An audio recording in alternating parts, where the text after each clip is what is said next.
Hello everyone, welcome to our YouTube channel. It's your Soukiu the hub. আজ তোমাদের জন্য নিয়ে এসেছি কিছুটা হেলদি, কিছুটা স্পাইসি বাট অনেকটা টেস্টি একটি রেসিপি, যেটা হচ্ছে মোচার তরকারি। ডিনারে রুটি বা পরোটা দিয়ে এই রেসিপিটা জমে যাবে পুরো। অবশ্যই তোমরা ট্রাই করো। চটপট তোমাদের সাথে ভিডিওটা শেয়ার করে নিই।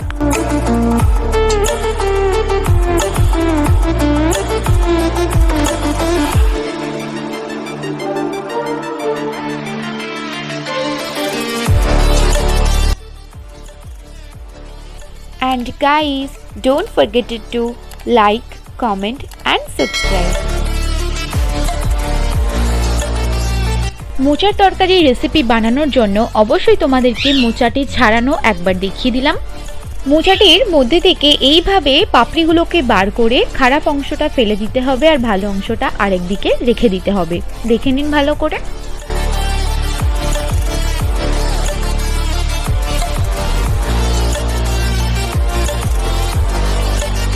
আমরা একটি গামলার মধ্যে সামান্য পরিমাণ নুন, হলুদ এবং তেঁতুল দিয়ে জল মিশিয়ে রেডি করে রাখলাম।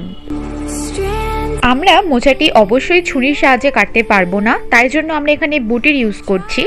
আর এইভাবে আমরা মোচাটিকে কেটে কেটে ওই হলুদ মেশানো জলটির মধ্যে ডুবিয়ে রেখে দেব। আমাদের মোচাটি এখানে কাটা হয়ে গেছে, মোচাটি কেটে রেডি হয়ে গেছে।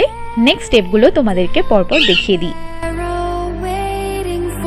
কেটে রাখা মোচাটিকে আমরা হলুদ জলের মধ্যে বেশ ভালো করে চটকে ধুয়ে নেব। এর ফলে মোচার মধ্যে থাকা কষ ভাবটি অনেকটা কেটে যাবে। মোচার তরকারিতে লাগছে বেগুন, ধনেপাতা, আদা, রসুন, লঙ্কা, পেঁয়াজ, আলু, টমেটো।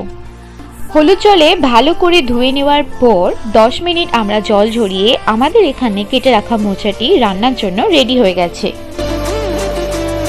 প্রথমেই আমরা ওভেনের মধ্যে একটি কড়াই বসিয়ে তার মধ্যে 1 টিস্পুন তেল দিলাম। তেলটি সামান্য গরম হয়ে গেলেই আমরা কেটে রাখা আলুগুলি দিয়ে দিচ্ছি।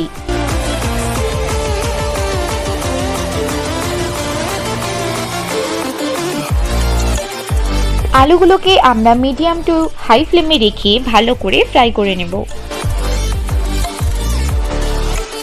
এখানে অ্যাড করছি খুব সামান্য পরিমাণ নুন এবং খুব সামান্য পরিমাণ হলুদ গুঁড়ো। আলুগুলো মোটামুটি ফ্রাই করা হয়ে গেলে এরপর দিয়ে দিচ্ছি 1 কাপ পেঁয়াজ কুচি।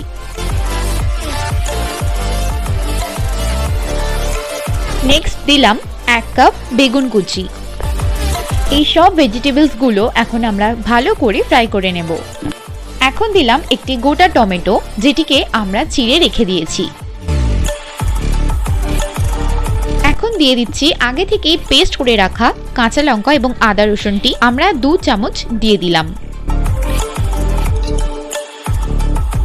এখন আদা রসুন কাঁচা লঙ্কার পেস্টের সাথে পুরো ভেজিসগুলোকে আমরা ভালো করে মিক্স করে নিচ্ছি আর তার সাথে সাথে এটিকে ভালো করে ফ্রাইও করে নিচ্ছি।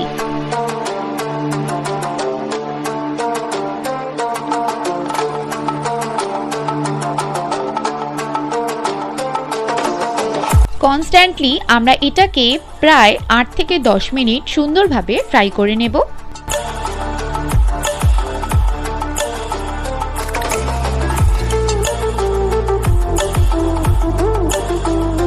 বেশ ভালো করে ফ্রাই করে নেওয়ার পর আমরা আগে থেকেই জল ঝরতে দেওয়া মোচাগুলোকে দিয়ে দিচ্ছি।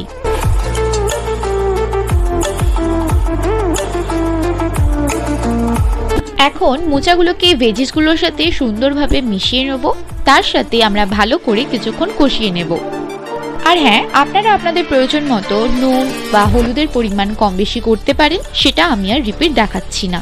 তো হেই এভরিওয়ান, আমরা তোমাদের জন্য নিয়ে এসেছি একটি ছোট ইনফরমেশন। তোমরা আমাদের এই ভিডিওটির সাহায্যে সরাসরি পারচেজ করে নিতে পারো তোমাদের কিচেনের জন্য প্রয়োজনীয় কিছু টুলস, আর তার সমস্ত কিছুর লিংক দেওয়া আছে আমাদের এই ভিডিওটির ডেসক্রিপশন বক্সে।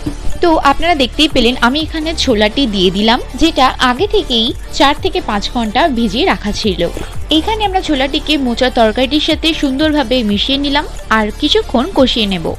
প্রায় 5 থেকে 7 মিনিট কষিয়ে নেওয়ার পর এর মধ্যে আমরা আমাদের প্রয়োজন মতো জল দিলাম, যার ফলে মোচা এবং বাকি জিনিসগুলি ভালোভাবে সেদ্ধ হতে পারে। এখন আমরা 4 থেকে 5 মিনিটের জন্য ঢাকনা দিয়ে সেদ্ধ হতে ছেড়ে দেব। 5 মিনিট পর ভালোভাবে সেদ্ধ হয়ে যাওয়ার পরে আমরা এটিকে একটি পাত্রে তুলে নিচ্ছি। এখন আমরা ওই কড়াইটির মধ্যে সামান্য পরিমাণ তেল দিলাম। তেলটি সামান্য গরম হয়ে গেলে এর মধ্যে দিয়ে দিচ্ছি একে একে একটি তেজপাতা, শুকনো লঙ্কা, একটি দারচিনি, একটি লবঙ্গ এবং 2টি এলাচ এবং at the last half teaspoon জিরে। এরপর মশলাটি ব্রাউন কালার হয়ে গেলে আমরা এর মধ্যে দিয়ে দিচ্ছি মোচার তরকারিটি, যেটা আমরা আগেই তুলে রেখেছিলাম। এখন মশলা ফোড়নটির সাথে ভালো করে মিশিয়ে নিলাম এবং এর উপর আমরা স্বাদ মতো চিনি ছড়িয়ে দিলাম। আপনারা যদি মিষ্টি পছন্দ করেন তো এটা ইউজ করবেন, যদি না পছন্দ করেন তো নাও করতে পারেন। এবং অ্যাট দ্য লাস্ট টেস্ট একদম নেক্সট লেভেলে পৌঁছে দেওয়ার জন্য ধনেপাতা তো বানতা হয়, তো ধনেপাতা দিয়ে আমরা রেসিপির ইনগ্রেডিয়েন্টস দেওয়া কমপ্লিট করলাম। সো তোমরাও চটপট এই রেসিপিটা দেখে বাড়িতে বানিয়ে ফেলো। অসম্ভব সুন্দর হয়েছে আর অসম্ভব তোমাদের ভালোও লাগবে, অবশ্যই টেস্ট করে দেখো। আর অবশ্যই তোমাদের ভিডিওটি ভালো লেগেছে, যদি ভালো লেগে থাকে then don't forget to like, comment and subscribe our channel. দেখা হচ্ছে নেক্সট কোনো ভিডিওতে।